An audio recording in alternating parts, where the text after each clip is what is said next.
전투적인 깨시민의 우아한 방송. 이낙연 1952년 12월 20일 전남 영광군 출생. 동아일보 기자, 정치부, 외신부, 국제부 담당. 일본 도쿄 주재 특파원. 16, 17, 18, 19 및 21대 국회의원. 37대 전라남도 도지사 역임. 문재인 정부 초기 45대 국무총리. 현재 더불어민주당 여당 당수.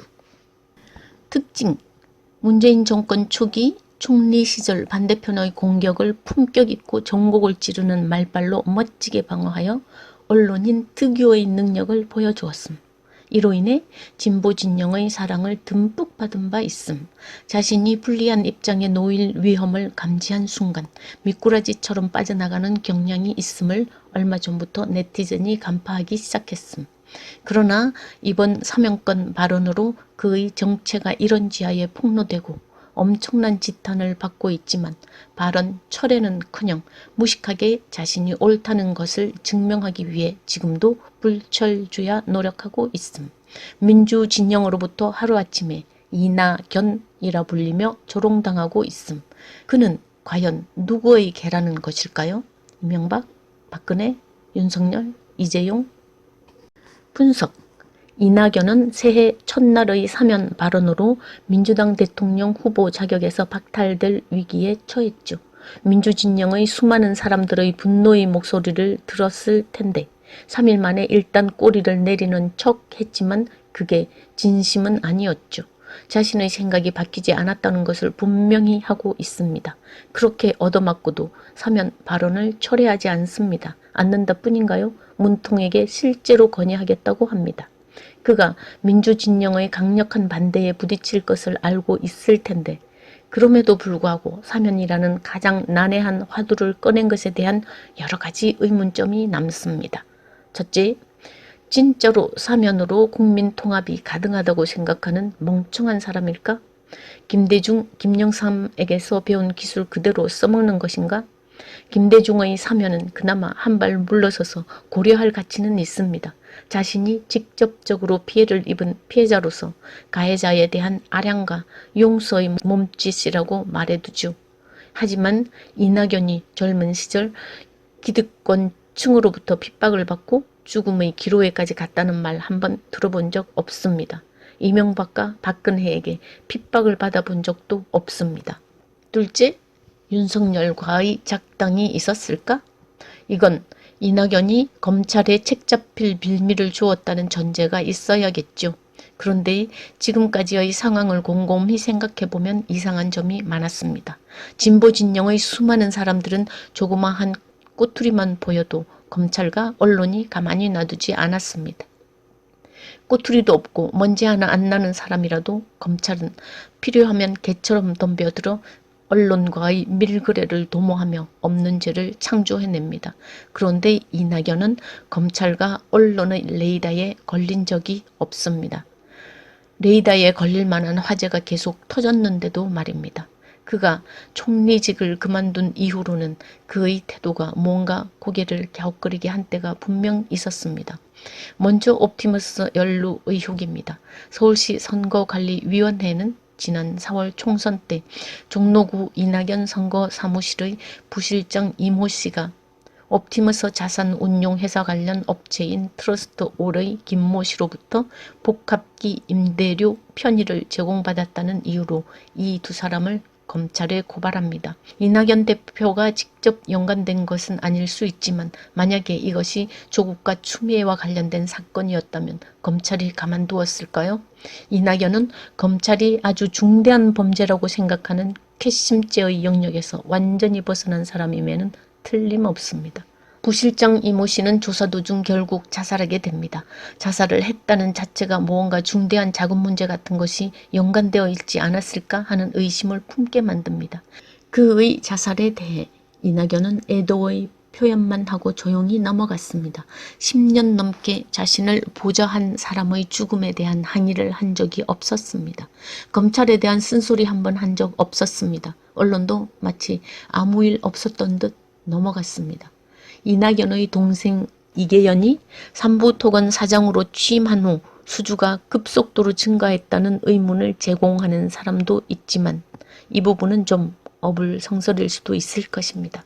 형이 대한민국 여당 총수인데 사람들이 투자하는 것은 한국인의 성격상 가능한 일 아닐까요? 윤석열 테마주도 있는데 이낙연 테마주야 어련하겠습니까? 이건 돈과 권력의 쌍심지를 켜고 달려드는 몰지각한 일단의 한국인이 문제인 거죠. 윤석열이 검총이 된 후 초 김건희의 회사 코바나 콘텐츠로 후원이 밀려 들어온 것과도 비슷하지만 이 후자의 경우 직접적인 돈이 오고 갔다는 점에서 근본적으로 문제가 다르다고 할 수 있습니다.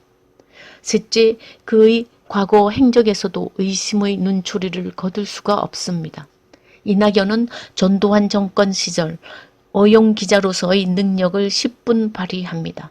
아래는 국무총리 후보자 청문회 당시 이낙연이 기자 시절 전두환에 대한 찬양 투어의 칼럼을 쓴 적이 있었다는 김광수 국민의당 의원의 지적에 대한 내용을 요약한 것입니다. 김광수: 전두환이 정권 찬탈 다음 해 초, 즉 81년 1월 레이건과의 회담을 위해 미국으로 갔는데 그들의 회담은 대체로 역대 최악이었다는 평가가 있었죠. 그런데 후보께서는 칼럼을 통해 놀랍다, 잘됐다 라는 반응을 얻을 만하다, 국내에 몰고 올 훈풍이 기대된다고 평가합니다. 그리고 전두환에 대한 이 나라의 위대한 용도자라는 표현도 지속적으로 사용했습니다. 기자로서 저항의식이나 역사의식은 찾아보기 어렵고 이렇게 홍보성 기사를 쓴 것에 대해 어떻게 생각하십니까? 이낙연? 떳떳하지는 않습니다. 부끄럽습니다. 그러나 한미 정상회담의 경우는 특별한 경우였고요. 당시의 언론인들의 여러 행적에 대해서 비판하고 분석하는 여러 매체들이 있지만 제가 그 비판의 대상이 된 적은 없었다는 말씀을 드리고, 제가 만약 아주 몹쓸 짓을 한 기자였다면 김대중 대통령님이 저를 발탁하지 않았을 것이다, 이렇게 생각합니다. 김광수: 80년대 전두환 언론 탄압의 결과 1,500여 명의 언론인이 해직되었습니다. 그 와중에 이와 같은 홍보성, 찬양성 기사를 쓴 것에 대해 대국민 사과를 하든지 분명한 입장을 밝힐 필요가 있다고 생각하지 않습니까? 이낙연: 11.6 사건이 터졌을 때 견습을 마친 지 11개월째였고 그 당시는 저는 햇병아리 기자였습니다. 김광수: 경력이 그런 후보자께서 문재인 정부의 강력한 개혁과 정의로운 세상을 바라는 대다수 국민들의 요구에 스스로 적합한 후보라고 생각합니까? 이낙연: 한 사람의 인생은 어느 한 단면을 보기보다는 전체를 균형 있게 볼 필요가 있다고 생각합니다. 어떤지요? 지금 이 대화를 보니 답이 나오지 않습니까? 왜 그땐 우리가 이 사실을 지나쳤을까요? 그의 대답으로 우리는 그가 근본적으로는 진보적인 사상을 가진 사람이 아니라는 것을 명명백백하게 읽을 수 있습니다. 자신은 전두환을 찬양해도 다른 언론인들의 비판의 대상이 된 적이 없다고 합니다. 김대중이 자신을 발탁했기 때문에 몹쓸 짓을 하지 않았다는 증거라고 합니다. 햇병아리 기자여서 언론 탄압을 비껴갈 수 있는 전두환 찬양글을 쓸 수 있었다고 합니다.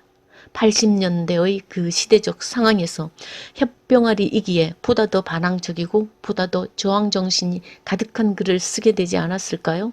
해고된 1,500명 중에 자신과 함께 들어온 햇병아리 기자가 진정 없었을까요? 아니, 반대로 수두룩했겠죠. 젊은 피일수록 불의를 참지 못하는 경향이 더욱더 강하거든요. 한 사람의 인생에 있어 어느 한 단면을 보지 말고 전체를 균형 있게 보라고 합니다. 한 사람의 단면은 전체를 투영하는 얼굴이며 거울입니다. 그 단면이 사상과 정신적인 영역에 관련될 때는 더욱더 그러합니다. 한 인간의 정신세계의 한 단면은 그 인격체의 전부를 말해줍니다.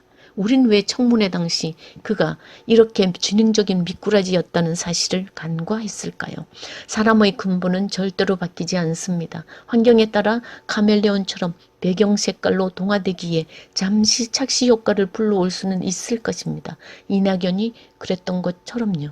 그리고 세상에는 돈과 권력 앞에 자신의 사상과 근본을 헌신짝처럼 내팽개치는 사람도 많습니다. 카멜레온이 다른 색상으로 변한 것 뿐이지요. 사람들은 늘상 자기가 보고 싶은 것을 보려 하고 자기가 듣고 싶은 것을 듣고자 하는 경향이 있지요. 저도 물론 그랬습니다. 처절하게 반성해야겠습니다. 이낙연이 탄생하게 된 것도 윤석열이 탄생한 과정과 별반 다를 바 없죠. 우리들 뿐만 아니라 후보를 발탁하는 최정상의 사람들마저 듣고 싶은 것만 보고 싶은 것만 받기에 지금 우리가 윤석열이 만들어낸 소용돌이 속에서 허우적거리고 있는 것이 아닌지요. 이낙연의 과거를 다시 한 번 더 훑어보면 그는 한 번도 학생운동을 한 적이 없다는 사실, 전남도지사 시절 박정희 기념사업회 부회장을 맡았다는 사실, 그리고 그 와중에 촛불 전국을 보고 화들짝 놀라서 부회장직을 내려놓았다는 사실, 노무현의 언론개혁에 반기를 들었다는 사실 등등 쉽게 그의 근본을 간파할 수 있습니다. 그동안 우리 모두가 너무나 가볍게 간과한 부분이었습니다.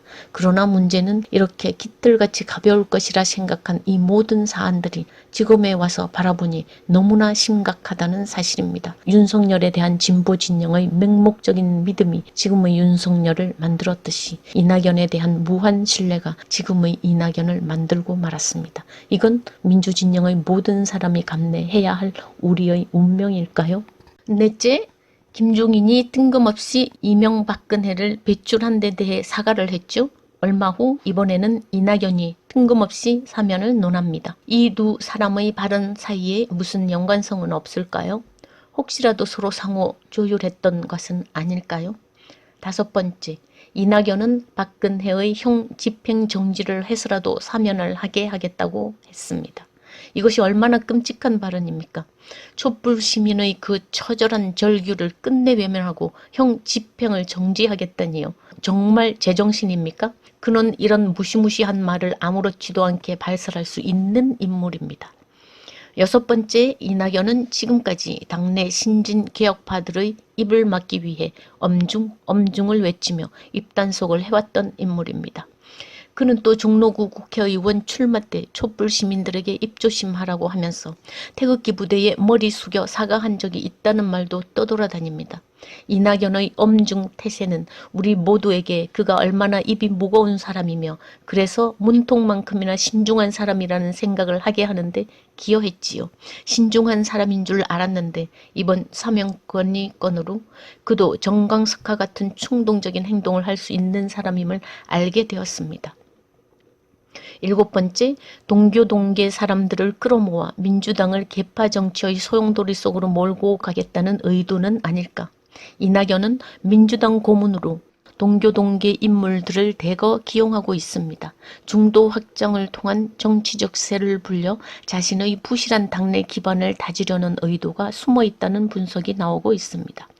여덟 번째, 조국 장관에게 그만두라고 건의한 사람이 이낙연이라고 하는 말도 있는데 그럼 추미애의 사퇴도 그가 건의했을까요? 아홉 번째, 이낙연은 앞뒤가 안 맞는 언행을 너무 많이 하고 있습니다. 과거에도 그랬고 지금도 그러합니다. 노무현 시절에는 사면 제한법을 발의했던 적이 있다고 합니다. 확정 판결 1년 이내 형기 3분의 1을 지나지 않을 시 사면 불가를 내용으로 합니다.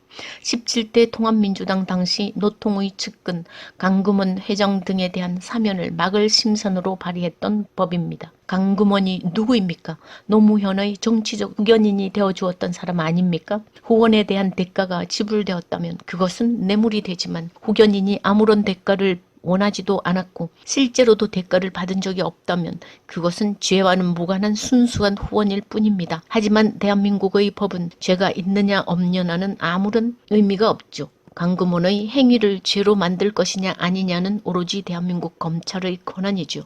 북한과 중국에서나 일어날 일이 21세기 대한민국에서 버젓이 일어나고 있었던 것이고 지금도 이는 변함이 없습니다. 이낙연은 그래도 진보 쪽 인사 아니었나요?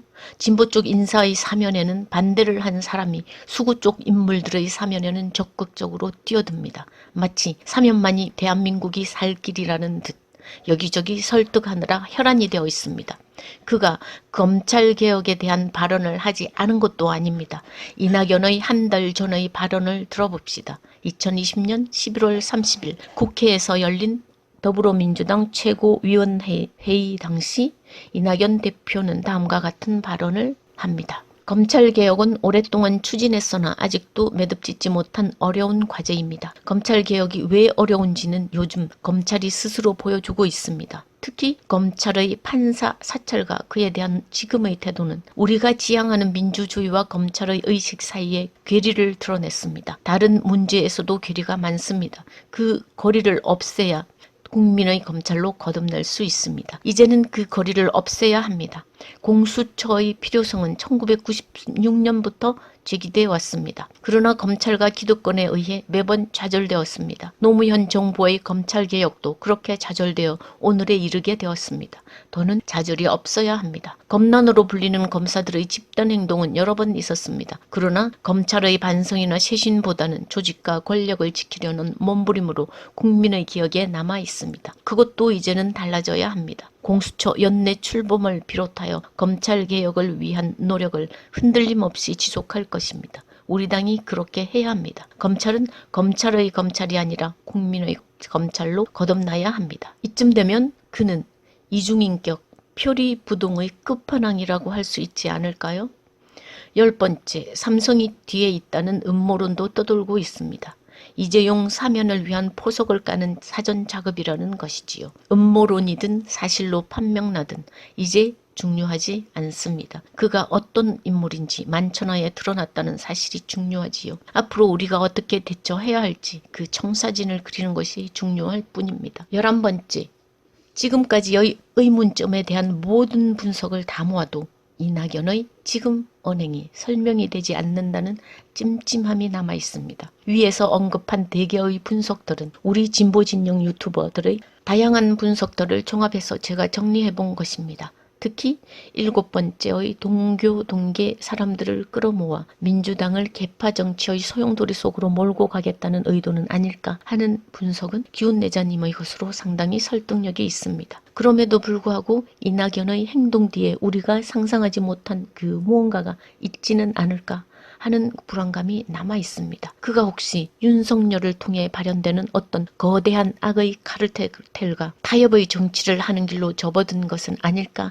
하는 의문 말입니다. 만약에 그런 악의 카르텔이 정말로 존재하여 지금의 이 정국을 뒤에서 조종하고 있다면 이낙연이 이 악마의 손을 잡을 여지는 충분히 있습니다. 진보 진영 유튜버들 중에 정민우란 분이 오래전부터 악의 카르텔이 존재할 수 있다는 분석을 했었는데 비슷한 맥락일 수 있을 것입니다. 그런데 이분은 벌써 8개월째 화면의 세계에 등판을 하고 있지 않습니다. 전 가끔 이분 소식이 궁금해지더라고요. 혹시 소식 아시는 분 있는지요? 진단과 예언. 첫째, 이낙연은 변심한 것이 아닙니다. 그의 과거 행적으로 보나 지금의 행태를 보나 그는 변절자가 아니라 원래부터 수박이었을 뿐입니다. 총리 시절 상대방에 대한 그의 유창한 반격의 언어기술 덕분에 우리가 그 철저하게 숨겨졌던 빨간 속을 보지 못했을 뿐입니다. 둘째, 이낙연은 당연히 대권 후보에서 제외될 것입니다. 그가 살아남을 수 있는 두 가지 길은 동교동 애들을 데리고 나가서 안추딩의 길로 접어든 후 반기문의 전초를 밟는 것입니다. 조용히 물러나서 아닥하고 사는 길이지요. 또 아니면 수구적폐인 자신의 원래 고향 쪽으로 돌아가는 방법도 있겠군요. 김대중의 인물이었다가 변절하여 한나라당으로 간 수많은 동교동계 사람들이 있지 않습니까? 한강욱, 김경재, 한화갑, 김옥두, 민병두 등등. 참 전라도 사람치고는 아주 기구한 운명을 타고난 사람이군요. 전라도 사람이 어쩌다가 수구적폐적인 사고를 하게 되었는지 당신은 철두철미한 기득권층이었다는 사실을 이젠 부인할 수 없겠군요. 전라도 태생 정치인이 경상도적인 사고방식으로 저쪽 진영으로 넘어갈 경우 그가 얻는 것은 아무것도 없습니다. 그것은 전라도 세력으로부터의 완벽한 버림을 받는다는 것을 의미하니까요. 만약에 경상도 수구 정치인이 진보 쪽으로 넘어왔다면 상황은 어떨까요? 그는 횡재를 만나게 되겠죠. 경상도는 원래 변하지 않으니 표밭이 달라질 리가 없고 동시에 전라도 표를 왕창 가져가게 될 것이니까요. 부끄러운 일이고 안타까운 일이지만 이것이 현재 한국의 정치판입니다. 이낙연 씨, 이적에 대해 너무 부끄럽게 생각하지 마세요. 훗날 동서 지역 감정 해소에 지대한 공을 세운 마지막 정치인이라고 기록해줄 역사가가 있을지 그 누가 알겠습니까? 셋째, 그럼에도 불구하고 그는 민주당 대통령 후보로 나왔다가 쪽박을 찰 것입니다. 앞으로 그의 모든 과거가 네티즌 검증 부대에 의해 낱낱이 파헤쳐질 것입니다. 직계가족뿐만 아니라 그를 중심으로 한 다양한 사람들의 행적이 난도질될 것입니다. 칼은 윤석열만 사용하나요? 우리도 사용할 수 있습니다. 이낙연은 수치심으로 괴로워하다가 정치판을 완전히 떠나게 될 것입니다. 넷째, 자신의 본질을 감추고 지지자들을 속이는 기술은 이낙연이 윤석열보다 한 수 아래에 있군요. 이낙연은 결전의 날이 오기 훨씬 이전에 그의 실체를 드러냈으니 말입니다. 검충이 되기까지 발톱을 숨겼다가 검충이 된 후 조국이 자신의 상관으로 오게 될 시점이라는 그 절묘한 시기에 자신의 정체를 드러낸 윤석열의 기술과는 비교가 안 되죠. 이낙연의 이 과감한 또는 이 멍청한 행동이 아니었다면 우리는 촛불 정신을 적폐 세력에게 소롯이 바칠 뻔했습니다. 또 한 명의 윤석열을 대통령으로 앉힐 뻔했습니다. 이낙연이 대통령이 되는 그림을 한번 상상해 보십시오. 윤석열이 대통령이 되는 것만큼이나 끔찍하지 않나요? 만약 그가 정말로 대통령이 된다면 적의 손등에 뜨거운 키스를 퍼부으며 그를 자신의 파티장으로 안내할 것입니다. 파티가 한창 무르익을 때쯤이면 자신의 침실에서 적과의 동침을 시도할 것입니다. 그리고는 온 주변에 부드러운 촉감의 붉은 융단으로 된 장막을 치겠죠. 그는 이렇게 악마와의 타협의 정치를 할 것입니다. 그가 그럴 수 있다는 것은 전두환을 찬양할 수 있었던 그의 젊은 피가 우리에게 말해주고 있습니다. 결국 그의 이런 손길로 만들어진 타협의 정치는 한국의 정치를 70년 전으로 되돌려 놓게 될 것입니다. 그가 동침했던 그 적이 우리가 70년 동안 물리치려고 피를 뿌리며 저항했던 바로 그 적이기 때문입니다. 영화 데빌스 애드보케이트의 장면들이 상상되지 않는지요. 의뢰인이 누구이든지 간에 무조건 이겨야만 하는 한 변호사의 욕망이 자신과 아내를 파멸의 길로 이끌고 간다는 이야기이죠. 아내를 정신병자로 만들고 끝내 자살하도록 유도하며 자신의 정신세계를 지배한 장본인이 지금까지 그를 후원했던 부호 밀턴이라는 사실을 깨닫고는 케빈은 그를 찾아갑니다. 악마의 또 다른 모습인 밀턴은 케빈에게 자신의 모든 것을 유산으로 남겨주겠다고 하죠. 그건 악마의 능력까지 남겨주겠다는 의미이죠. 케빈이 거절하자 그는 이렇게 말해줍니다. 내 허영이 정당화되는 거야. 내 권리를 행사할 때가 되었어. 케빈이 대답합니다. 맞아요. 자유의사라고 했죠? 보세요. 그리고는 권총 자살로 밀턴의 악마의 계획을 무효화시켜버립니다. 케빈은 자신을 희생함으로써 악마의 활동을 제지할 수 있었지만 우리의 주인공 이낙연에게 그럴 강단이 있을까요? 좋아요, 구독 눌러주는 그대는 멋쟁이. 이제 민주당의 내부 분열은 피할 수 없게 되었습니다. 한국의 정치가 끊임없이 요동치고 이합 집산이 분기마다 선거 때마다 일어난다는 사실은 정치라는 것이 한국 사회에서 제대로 작동하지 못하고 있다는 증거이기도 합니다. 국민이 생업에 오롯이 종사할 수 없고 끊임없이 정치판을 감시하고 때로는 투쟁을 해야 한다는 사실은 한국의 정치가 아직도 미숙아 단계에서 허덕이고 있다는 것을 뜻하는 것이지요. 한국의 정치를 오락에 비교한다면 그것은 줄다리기입니다. 두 개의 이념으로 모인 서로 다른 두 개의 집단이 서로 마주본 채 자신 쪽으로 줄을 당기기 위해 안간힘을 쓰고 있는 것입니다. 때로는 구경하던 사람이 자신의 진영이 밀리고 있는 것을 안타까워하여 긴 새끼줄의 한 끝행이를 부여잡고 동참하기도 합니다. 그러면 반대편의 구경꾼들도 자신 쪽의 줄을 잡고 끌어당기겠죠. 우리는 하나의 동일한 목표를 위해 같은 방향으로 그 두터운 새끼줄을 끌고 갈 수는 없을까요? 아니요. 줄다리기는 영원히 계속될 것입니다. 지금 우리는 친일 적폐를 청산하지 못한 우리 선배들의 업보를 떠안고 있는 것이니까요. 줄다리기 경기에서 지지 않으려 오늘도 이렇게 처절한 싸움을 하는 것은 선배의 업보를 후배에게 물려주지 않으려는 몸부림입니다. 줄다리기는 영원히 계속될 것입니다. 양진영의 힘이 아직 너무나 팽팽하기 때문에 모두가 합심하여 한 방향으로 줄을 끌고 갈 유일한 방법은, 그러니까 놀이의 유형이 줄다리기가 아닌 줄끌기가 되게 하기 위해선 적폐를 청산하거나 적폐를 지지하는 사람들이 모두 죽어 없어질 때를 기다리거나 둘 중 하나겠죠.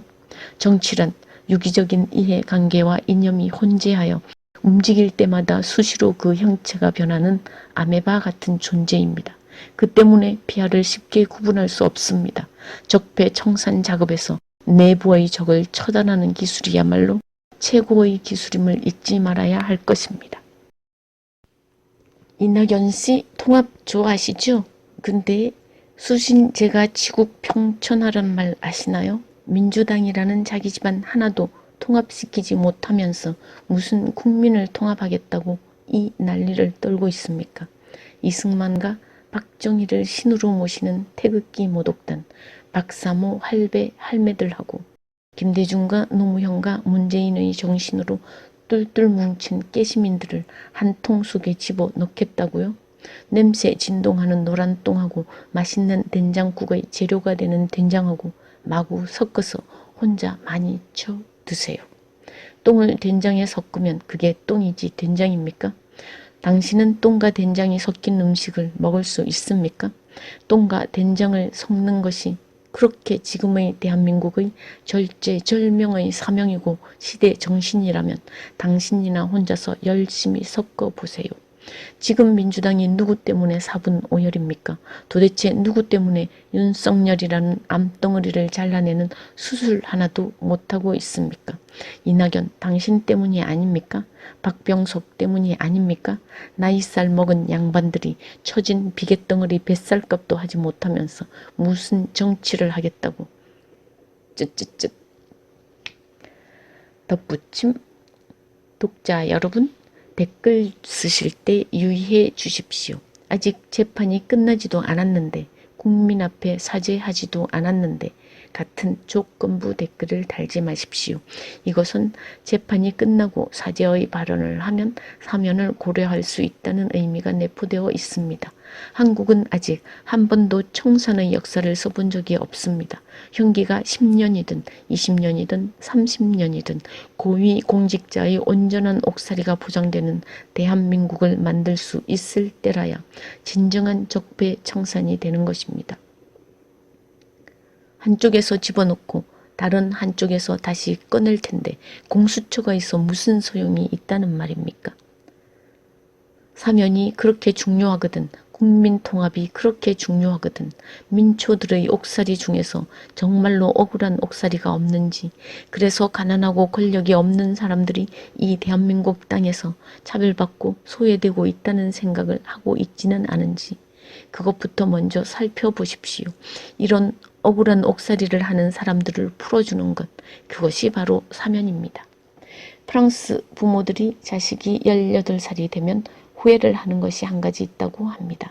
어릴 때 자식이 말을 안 들을 때 걸핏하면 내가 성인이 되는 18살까진 안 돼, 못해 같은 말을 남발했다는 것이지요. 그런데 막상 18살이 되었으니 이제 무슨 핑계로 꾸지람을 한다는 말인가 하는 자주 섞인 푸념이죠. 부모 눈에 온전한 성인이 되기까지 아직도 갈 길이 먼데 말입니다. 여러분의 국가입 띠부리였습니다. 감사합니다.